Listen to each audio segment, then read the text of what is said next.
The rain beat mercilessly against the windshield as Ethan and Clara drove deeper into the desolate hills. For months, their relationship had been crumbling under the weight of unspoken grief and bitter arguments. In a desperate bid to save what was left of their love, Ethan had rented Crimson Ridge, an isolated Victorian manor nestled on the edge of a jagged cliff. "Are you sure this is the place?"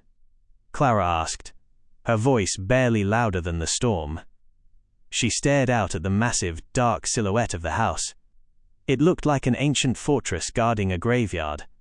"The keeper said it's peaceful," Ethan replied, trying to sound confident, but as he turned the key in the ignition and the engine died, an eerie, heavy silence swallowed them. They were completely alone, miles away from civilization, with nothing but their fragile love and the dark house ahead. The inside of Crimson Ridge was breathtakingly beautiful but chillingly cold. Tall ceilings, velvet curtains, and a grand fireplace gave it an air of forgotten royalty. They spent the evening trying to rebuild their broken bridge. By midnight they lay in the master bedroom, the crackling fireplace casting long, dancing shadows on the walls. Clara was almost asleep when she felt Ethan stiffen beside her. "Clara, did you hear that?" he whispered. From the hallway outside came the sound of soft, wet footsteps.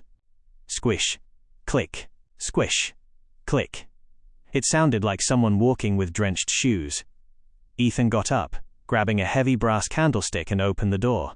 The hallway was empty, but the floorboards were glistening with fresh cold water. There was no leak in the roof. Clara joined him, gripping his arm tightly. As they followed the wet trail, it led straight to the basement door, and stopped. As the days passed, the house began to play a twisted game with them, preying on their insecurities. One afternoon, while Ethan was chopping wood outside, Clara heard his voice calling her from the attic.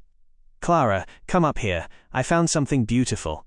She smiled, feeling a spark of hope, and walked up the dusty stairs, but when she entered the attic, it was freezing. In the center of the room sat an old rocking chair, moving back and forth on its own. Written in the dust on the floor were the words, "He does not love you." Terrified, Clara screamed and ran downstairs, only to find Ethan entering through the front door, covered in sweat from working outside. He swore he had never called her. The next night, it was Ethan's turn.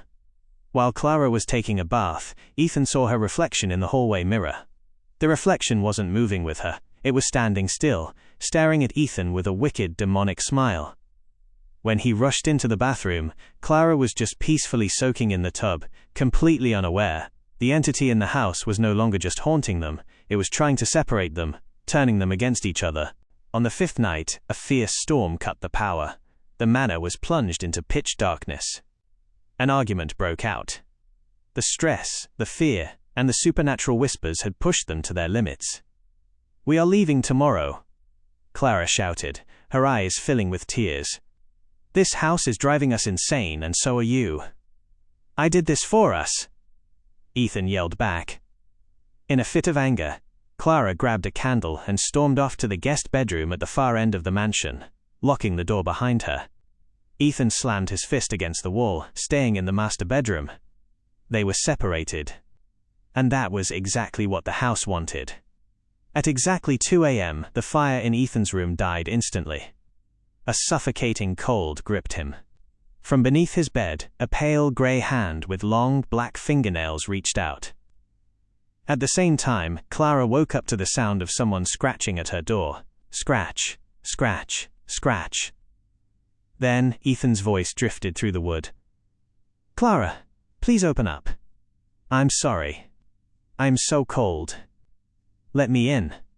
Relieved, Clara unlocked the door and pulled it open. But the man standing there was not Ethan. It had Ethan's face, but his skin was translucent, his jaw unhinged, at an unnatural angle, and his eyes were completely solid black. The creature smiled, revealing rows of sharp, needle-like teeth. Hearing Clara's blood-curdling scream echo through the mansion, Ethan broke out of his paralysis. He ran down the corridor, his heart bursting with terror for the woman he loved. He kicked open the guest room door. The creature was hovering over Clara, its shadowy claws wrapping around her throat as she gasped for air. In that moment, all their past arguments and anger vanished. Ethan didn't care about his own life, he only cared about saving hers. He lunged forward, tackling the shadow entity. The creature roared, a sound that shook the very foundations of the house and threw Ethan against the wall, knocking him breathless. Clara, seeing Ethan hurt, found a burst of courage.